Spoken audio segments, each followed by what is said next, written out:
ನಮಸ್ಕಾರ ರೀ ಎಲ್ಲರಿಗೂ. ನಾವ್ರಿ ನಮ್ಮ ಅಮ್ಮ ಮಗನ ರುಚಿ ಒಳಗೆ ಭಾಳ ಮಸ್ತಾಗಿ ಪಟ್ಟಂಗೆ ಮಾಡ್ಕೋಂಗ ಮಸಾಲೆ ದೋಸೆ ರೆಸಿಪಿ ತೋರಿಸಿದೀವಿ. ಅದನ್ನು ಅತಿ ಕಡಿಮೆ ಸಮಯದಾಗ ಪಟ್ನ ತೋರಿಸ್ಕೊಡ್ರಿ ಅಂಥೇಳಿ ಭಾಳ ಜನ ಕೇಳಿದ್ರಿ.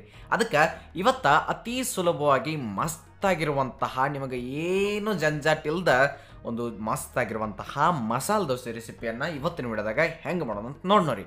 ಅದಕ್ಕಿಂತ ಮೊದಲ ಇನ್ನೂ ಸಬ್ಸ್ಕ್ರೈಬ್ ಮಾಡಿಲ್ಲ ಅಂತಂದ್ರೆ ಗೊತ್ತೈದ್ರಲ್ಲ, ಸಬ್ಸ್ಕ್ರೈಬ್ ಮಾಡಿ ಬಾಜು ಬರೋ ಗಂಟೆ ಮೇಲೆ ಒತ್ತಿಬೇಡಿ. ಹಾಗಾದ್ರೆ ಏನು ಮಾಡ್ಬೇಕ್ರಿ ಅಂದ್ರೆ, ಒಂದು ಮಿಕ್ಸರ್ ಜಾರ್ದಾಗ್ರಿ ನಾವಿಲ್ಲಿ 1 ಕಪ್ ಸಣ್ಣ ರವೆ ಅಥವಾ ಚಿರೋಟಿ ರವೆ ಅಥವಾ 0 ನಂಬರ್ ರವಾನ ತೊಗೋಬೇಕಾಗತ್ರಿ. ಅದಕ್ಕೆ ಒಂದು 2 ಕಪ್ ನಾವಿಲ್ಲಿ ಕಡಲೆ ಹಿಟ್ಟು ಅಥವಾ ಬೇಸನನ್ನು ಹಾಕ್ರಿ. ಹಂಗೆ 1 ಟೇಬಲ್ ಸ್ಪೂನ್ ನಾವಿಲ್ಲಿ ಅಕ್ಕಿ ಹಿಟ್ಟು, 1 ರಿಂದ 1.5 ಟೇಬಲ್ ಸ್ಪೂನ್ ಅಕ್ಕಿ ಹಿಟ್ಟು. ಅದಾದ್ಮೇಲೆ ನಾವು ಮತ್ತೆ 1.5 ಟೇಬಲ್ ಸ್ಪೂನ್ ಇಲ್ಲಿ ಏನ್ರಿ ಅಂದ್ರೆ ಗೋಧಿ ಹಿಟ್ಟನ್ನು ಹಾಕಿ ನೋಡ್ರಿ, ಉಳಿದಿದ್ದೆಲ್ಲ ತೆಗೆದಿಟ್ಕೋರಿ. ಹಂಗೆ ಇದಕ್ಕೆ ಏನು ಮಾಡಿರಿ ಅಂತಂದ್ರೆ ಮೊಸರು ಹಾಕ್ರಿ. ಮೊಸರು ಸ್ವಲ್ಪ ಹುಳಿ ಇದ್ರೆ ಭಾಳ ಚಲೋ ರೀ. ಅದಕ್ಕೆ ಎಷ್ಟು ಮೊಸರು ಹಾಕಿರ್ತಾರಲ್ಲ ಅಷ್ಟು ನೀರನ್ನು ಹಾಕ್ರಿ. ನೀರು ಹಾಕಿ ಅದನ್ನು ಮುಚ್ಚಿ ಗಿರ್ರ ಅನಿಸ್ಕೊಂಡು ಬರ್ರಿ. ಒಂದು ಸ್ವಲ್ಪ ಬೇಕಂತಂದ್ರೆ ಹೆಚ್ಚು ಕಡಿಮೆ ನೀವು ನೀರು ಮಾಡ್ಕೋಬೋದು.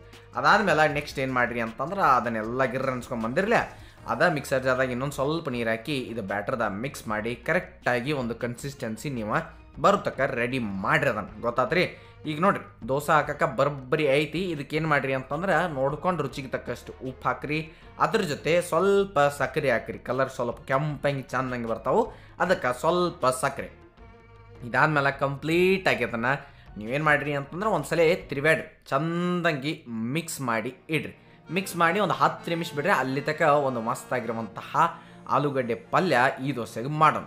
ಇಲ್ಲಿ ಬಾಯ್ಲ್ಡ್ ಪೊಟ್ಯಾಟೊ ಅಥವಾ ಕುದಿಸಿದ ಆಲೂಗಡ್ಡೆ ಇದಾವ್ರಿ, ಅವ್ನು ಸಿಪ್ಪಿ ತೆಗೆದ ಕಟ್ ಮಾಡಿ ತೊಗೊರಿ. ಕೈಲೇ ಕಲಿಸಿದ ಬೇಡ, ಈ ಸಲ ಕಟ್ ಮಾಡಿ ತೊಗೊರಿ ನೀವು.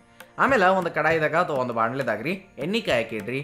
ಎಣ್ಣೆ ಕಾದಾದ್ಮೇಲೆ ಸಾಸಿವೆ, ಹಂಗೆ ಜೀರಿಗೆ, ಅದಾದ್ಮೇಲೆ ಉಳ್ದಿದ್ದು ಏನೇನು ಅಂತ ಹೇಳಿ ಇಲ್ಲಿ ನೋಡ್ರಿ. ನೆಕ್ಸ್ಟ್ ಏನು ಮಾಡಿರಿ ಅಂತಂದ್ರೆ ಅದಕ್ಕೆ ಮೆಣಸಿನ್ಕಾಯಿ ಮತ್ತು ಕರಿಬೇವು ನಿಮ್ಮ ಕಡೆ ಸ್ವಲ್ಪ ಫ್ರೆಶ್ ಇದ್ದರೆ ಕರಿಬೇವು ತೊಗೊರಿ. ಅದಾದಮೇಲೆ ಉಳ್ಳಾಗಡ್ಡಿ ಅಥವಾ ಈರುಳ್ಳಿ ಎಂದವ್ರಲ್ಲ, ಇವನ್ನ ಉದ್ದುದ್ದಾಗಿ ನೀವು ಕಟ್ ಮಾಡಿ ಇಟ್ಕೋಬೇಕಾಗತ್ತೆ. ಆಮೇಲೆ ಅವನು ಫ್ರೈ ಮಾಡುವಾಗ ಭಾಳ ಸಾಫ್ಟ್ ಮಾಡೋದು ಬೇಕಾಗಿಲ್ಲ ರೀ, ಅವು ಸ್ವಲ್ಪ ಹಂಗೆ ಉಳಿಲಿ, ನಮಗೆ ಬೇಕಾಗಿರೋದು ನೋಡಿ. ನೆಕ್ಸ್ಟ್ ಏನ್ರಿ ಅಂತಂದ್ರೆ ಸ್ವಲ್ಪ ಅದಕ್ಕೆ ಅರಿಶಿನ ಪುಡಿ ಹಾಕ್ರಿ. ಅರಿಶಿನ ಪುಡಿ ಆದಮೇಲೆ ನೋಡ್ಕೊಂಡ ರುಚಿಗೆ ತಕ್ಕಷ್ಟು ಉಪ್ಪನ್ನು ಹಾಕಿ ಮತ್ತೊಮ್ಮೆ ಅದನ್ನು ಅರಿಶಿನ ಪುಡಿ ಎಲ್ಲ ಚೆನ್ನಾಗಿ ಕುಡ್ಕೊಳ್ಳೋ ಹಂಗೆ ಮಿಕ್ಸ್ ಮಾಡಿ. ಗೊತ್ತಾದ್ರಿ. ಇದನ್ನು ನೀವೇನು ಮಾಡಿರಿ, ಹಿಂಗೆ ಚಂದಂಗಿ ತಿರುಗಾಡ್ಬೇಕಾಗತ್ತೆ. ಇಷ್ಟು ಚಲೋ ತಂಗಿ ಆದಮೇಲೆ ನೆಕ್ಸ್ಟ್ ಏನು ಮಾಡಿರಿ ಅಂತಂದ್ರೆ ಆಲೂಗಡ್ಡೆ ಏನು ಕಟ್ ಮಾಡಿ ಇಟ್ಕೊಂಡಿರ್ತಿರಲ್ಲ, ಆಲೂಗಡ್ಡೆ ಅಥವಾ ಬಟಾಟಿಯನ್ನು ಹಾಕ್ರಿ. ಅದಕ್ಕೆ ಒಂದು ಸ್ವಲ್ಪ ಬೇಕಂತಂದ್ರೆ ಸಕ್ಕರೆ, ಹೋಟೆಲ್ ಸ್ಟೈಲ್ ಬರಬೇಕಂದ್ರೆ ಸ್ವಲ್ಪ ಸಕ್ಕರೆ, ಹಂಗೆ ಕೊತ್ತಂಬರಿ ಹಾಕಿ ಕಲ್ಸಾಕ ಅಂದ್ರೆ ಅದನ್ನೆಲ್ಲ ಮಿಕ್ಸ್ ಮಾಡೋಕ್ಕೆ ಸ್ಟಾರ್ಟ್ ಮಾಡಿ. ಇಷ್ಟ ಸರಳವಾಗಿ ಒಂದು ಆಲೂಗಡ್ಡೆ ಪಲ್ಯ ನಿಮ್ಗೆ ದೋಸೆ ಜೊತೆ ಭಾಳ ಮಸ್ತ್ ಅಂದ್ರೆ ಮಸ್ತಾಗಿ ರೆಡಿ ಆಗ್ತೈತಿ. ನೀವು ಬೇಕಂತಂದ್ರೆ ನಾವಿಲ್ಲಿ ಆಲೂಗಡ್ಡೆ ಅಷ್ಟೇ ತೋರಿಸ್ತೀವಿ, ಚಟ್ನಿ ಮತ್ತು ಸಾಂಬಾರು ಅದು ಬೇಕಾಗಿತ್ತಂದ್ರೆ ನಾವೀಗಾಗಲೇ ತೋರಿಸಿದ್ದೀವಿ. ನಮ್ಮ ಸವಿರುಚಿ ಹೊಸಬಗು ಚಟ್ನಿ ಅಂತ ಸರ್ಚ್ ಮಾಡಿರಿ ಬಂದುಬಿಡ್ತೈತಿ. ಆಮೇಲೆ ಅದನ್ನೇನು ಮಾಡಿರಿ ಅಂತಂದ್ರೆ ನಡಬರ್ಕ ಒಂದು ಸ್ವಲ್ಪ ಲಿಡ್ ಕ್ಲೋಸ್ ಮಾಡಿ ಚಂದಂಗಿ ಅದನ್ನ ಬಿಟ್ಬಿಡಿ. ಅದಾದ ಒಂದು 2-3 ನಿಮಿಷ ಆದಮೇಲೆ ತೆಗಿರಿ. ಮತ್ತೊಮ್ಮೆ ಅದನ್ನು ಕಂಪ್ಲೀಟಾಗಿ ನೀವೇನು ಮಾಡಿರಿ ಅಂತಂದ್ರೆ ಮಿಕ್ಸ್ ಮಾಡಿ. ಇಷ್ಟು ಮಾಡಿದ್ರಿ ಅಂತಂದ್ರೆ ಏಕದಮ್ ಸರಳವಾಗಿ ಒಂದು ಆಲೂಗಡ್ಡೆ ಪಲ್ಯ ದೋಸೆಗೆ ರೆಡಿ ಆಗ್ತದೆ. ಅದು ಮಸಾಲೆ ದೋಸೆಗೆ ಮಸ್ತಾಗಿ ರೆಡಿ. ಈ ಕಡೆ ಬ್ಯಾಟ್ರನ್ನು ರೆಡಿ. ತವ ಚೆನ್ನಾಗಿ ಕಾಯಬೇಕಾಗೈತಿ. ಕಾದಾದ್ಮೇಲೆ ಅದಕ್ಕೆ ಸ್ವಲ್ಪ ನೀವು ಚೆನ್ನಾಗಿ ನೀರು ಹಾಕಿ ಒರೆಸ್ರಿ, ಟೆಂಪ್ರೇಚರ್ ಬ್ಯಾಲೆನ್ಸ್ ಆಗ್ತೈತಿ. ಅದಾದ್ಮೇಲೆ ನೆಕ್ಸ್ಟ್ ಏನ್ರಿ ಅಂತಂದ್ರೆ ಅದು ಏನು ನೀವು ಬ್ಯಾಟ್ರ್ ಹಾಕತ್ತಿರ್ತಿರಲ್ಲ ಅಂದ್ರೆ ದೋಸೆ ಹಾಕತ್ತಿರ್ತೀರ, ಸ್ವಲ್ಪ ತಿರುವಾಡಿ ತಗೋಬೇಕು. ಅದಾದ್ಮೇಲೆ ಹಾಕಬೇಕಾಗೈತಿ ದೋಸೆ ಈ ತವ ಮೇಲೆ ಚಂದಂಗಿ ದೋಸೆ ಹಾಕಿರಿ. ಭಾಳ ಮಸ್ತಾಗಿ ಆರಾಮ ಸರಿಯಾಗಿ ದೋಸೆ ಬರ್ತಾವೆ ನೋಡಿರಿ. ಇದಕ್ಕೆ ಒಣ್ಣೆದಕ್ಕೆ ಏನು ಮಾಡಿರಿ ಅಂತಂದ್ರೆ ನೀವು ಎಣ್ಣೆ ತಿನ್ನಂಗಿಲ್ಲ, ಎಣ್ಣೆ ಭಾಳ ಯೂಸ್ ಮಾಡೋಂಗಿಲ್ಲ ಅಂತಂದ್ರೆ ಎಣ್ಣೆ ಹಾಕ್ಲಾರ್ದನ ಮಾಡಿರಿ, ಬ್ಯಾಡ ಅನ್ನಂಗಿಲ್ಲ. ನಾವು ಸ್ವಲ್ಪ ಟೈಮ್ ತೊಗೊಂಡಾದ್ಮೇಲೆ ಅದು ಕೆಂಪಂಗೆ ಬರತ್ತಿರ್ತೈತಿ, ಅದನ್ನು ನೀವು ಸುತ್ತಿ ಹಿಂಗೆ ತಕ್ಕೊಂಬಿಡ್ರಿ. ಇದು ಎಣ್ಣೆ ಹಾಕ್ಲಾರ್ದ ಮಾಡಿದಂಥ ಮೊದಲನೇ ದೋಸೆ. ಯಾರು ಎಣ್ಣೆ ಬೇಡ ಅನ್ನೋತ್ತಿರಲಿಲ್ಲ ಅವ್ರಿಗೆ ಅಷ್ಟರಿದೆ. ಮುಂದಿನ ದೋಸೆಗೆ ಎಣ್ಣೆ ಹಾಕಿನ ಮಾಡಿ ತೋರಿಸ್ತೀವಿ, ಅದಕ್ಕೇನು ಬರ್ರಿ ಹೇಳ್ತೀನಿ. ಈಗ ಮತ್ತೆ ತವ ಚಂದಂಗೆ ಹಂಗೆ ಕಾದಿರ್ಬೇಕ್ರಿ. ಮತ್ತೊಮ್ಮೆ ಅದನ್ನು ನೀರು ಹಾಕಿ ಒರೆಸ್ಕೊಂಡ್ಬಿಡ್ರಿ. ಅದಾದಮೇಲೆ ದೋಸೆ ಬರೋಬ್ಬರಿಯಾಗಿ ಹಾಕೊಂಡು ನೋಡಿ. ದೋಸೆ ಬ್ಯಾಟ್ರ್ ಅಥವಾ ಈ ಏನು ಈ ದೋಸೆ ಮಾಡತ್ತಿದ್ರಲ್ಲ ಸೋಡಾ ಅದು ಯಾವುದು ಬೇಕಾಗಿಲ್ಲರಿ. ಮೇನ್ ಭಾತ್ ಎಲ್ಲೈತಿ ಅಂದ್ರೆ ಮೇನ್ದ ಏನು ಮಾತೈತ್ರಿ ಅಂತಂದ್ರೆ ಇದಕ್ಕೆ ಕಂಪ್ಲೀಟಾಗಿ ನೀವು ಚಲೋ ಅಂತದ ಹುಳಿ ಮೊಸರು ತೊಗೋಬೇಕಾಕೈತ್ರಿ. ಅಂದ್ರೆ ಮೊಸರು ಸ್ವಲ್ಪ ಹುಳಿ ಇದ್ರೆ ಬರೋಬ್ಬರಿಯಾಗಿ ಹಿಂಗೆ ದೋಸೆ ಬರ್ತಾವೆ. ಈಗ ನೋಡಿ, ಅದಕ್ಕೆ ಎಣ್ಣೆನೂ ಹಚ್ಚಿದ್ದೀವಿ.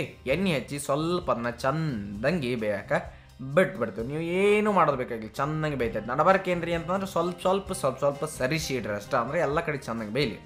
ಈ ಕಡೆ ನೀವೇನು ಮಾಡಿರಿ ಅಂತಂದ್ರೆ ಆ ದೋಸೆ ಬಿಸಿ ಬಿಸಿ ಬಿಸಿನ ತಿಂದಿರ್ಬೇಕಾಕೈತಿ ನೀವು. ಬಿಸಿ ಬಿಸಿ ತಿಂದ್ರಿ ಅಂತಂದ್ರೆ ಭಾಳ ಭಾರಿ ಆಗಿರ್ತಾವೆ. ನೀವು ಪ್ಲೇಟ್ ಅನ್ಕಂತನ ಹಚ್ಚಿಬಿಡ್ರಿ, ಆ ಕಡೆ ದೋಸೆ ಬೇಯಕ್ಕೆ ಹಂಗನ ಬಿಟ್ಟು ಬಿಡ್ರಿ. ಅದಕ್ಕೇನು ಮಾಡೋದು ಬೇಕಾಗಿ ನೀವು ತಾಣ ಎದ್ದು ಬರ್ತೈತಿ. ಸಿಂಪಲ್ಲಾಗಿ ದೋಸೆ ರೆಡಿ ಆಗತ್ತಿರ್ತೈತಿ ರೀ. ನೋಡಿರಿ ಇಷ್ಟು ಕಡೆ ಎಲ್ಲ ಪ್ಲೇಟ್ ಹಚ್ಚಿದ್ರೆ ಆ ಕಡೆ ನೋಡಿರಿ ಹಿಂಗೆ ಬಿಡ್ತೈತಿ ಸೈಡ್, ಹಿಂಗೆ ತಾಣ ಎದ್ದು ಬರ್ತೈತಿ. ಅದಾದ್ಮೇಲೆ ಅದರ ಕಲರನ್ನು ನೋಡ್ಬೋದು ರೀ, ಅದ್ರ ಟೆಕ್ಸ್ಚರನ್ನು ನೋಡ್ಬೋದು ನೀವು. ಏಕದಮ್ ಭಾಳ ಅಂದ್ರೆ ಭಾಳ ಭಾರಿಯಾಗಿ ಹಿಂಗೆ ಮಸ್ತಾಗಿ ಬರ್ತೈತಿ ರೀ. ನೋಡಿ ಆರಾಮ್ ಸರಿಯಾಗಿ ಏನು ಹಿಟ್ಟು ನಾವು ಏನು ಅಕ್ಕಿ ನೆನೆ ಹಾಕಲಿಲ್ಲ, ಏನೂ ಇಲ್ಲ. ಆರಾಮ್ ಸರಿ ಭಾಳ ಸರಳವಾಗಿ ಈ ದೋಸೆ ಮಾಡಿ ತೋರಿಸಿದೆವು. ನಿಮಗೆ ಅಕಸ್ಮಾತ್ ಎಣ್ಣೆ ಹಾಕ್ಲಾರ್ದ ಇಷ್ಟ ಅಂತಂದ್ರೆ ಎಣ್ಣೆ ಹಾಕ್ಲಾರ್ದನ ಮಾಡ್ಕೋಬೋದು ರೀ. ಇಲ್ಲ ಹಾಕ್ನಂತಂದ್ರೆ ಎಣ್ಣೆ ಹಾಕ್ಬೋದು, ಇಲ್ಲ ಅಂತಂದ್ರೆ ನೀವು ಬೇಕಂತಂದ್ರೆ ಮೇಲೆ ತುಪ್ಪನೂ ಹಾಕ್ಬೋದು ರೀ. ಆಮೇಲೆ ಪ್ರತಿ ಸಲ ದೋಸೆ ಮಾಡುವಾಗ ಹಿಂಗೆ ಚಂದಂಗೆ ಮಿಕ್ಸ್ ಮಾಡಿ ತೊಗೊಳ್ಬೇಕಾಗೈತೆ. ಅಂದರೆ ಹಿಂಗೆ ತಿರುವಾಡಿ ತೊಗೊಂಡ ನೀವು ದೋಸೆ ಹಾಕಬೇಕಾಗತ್ತೆ ರೀ. ಹಿಂಗೆ ದೋಸೆ ಹಾಕಿದ್ರಿ ಅಂತಂದ್ರೆ ಭಾಳ ಮಸ್ತಾಗಿ ಅತೀ ಸರಳವಾಗಿ ಹಿಂಗೆ ಲೈನ್ ಬಿಟ್ಕೊಂಡು ಮಸ್ತಾಗಿ ಕೆಂಪಂಗಿ ದೋಸೆ ಬರ್ತಾವೆ. ಹಂಗೆ ರವಾದ ಮಣ್ಣೆ ನಾನು ಬೇರೆ ಒಂದು ಮಸ್ತಾಗಿರುವಂತಹ ಕ್ರಿಸ್ಪಿ ದೋಸೆ ತೋರಿಸಿದ್ದೀವಿ. ಅದನ್ನು ನೋಡಿಲ್ಲ ಅಂತಂದ್ರೆ ನೋಡಿ ಬರ್ರಿ. ಹಂಗೆ ನೆನಪಿರಲಿ, ಇದು ಸವಿರುಚಿಯ ಸೊಬಗು ಅನ್ನದಾತು ಸುಖಿ ಭವ. ಧನ್ಯವಾದಗಳು, ನಮಸ್ಕಾರ.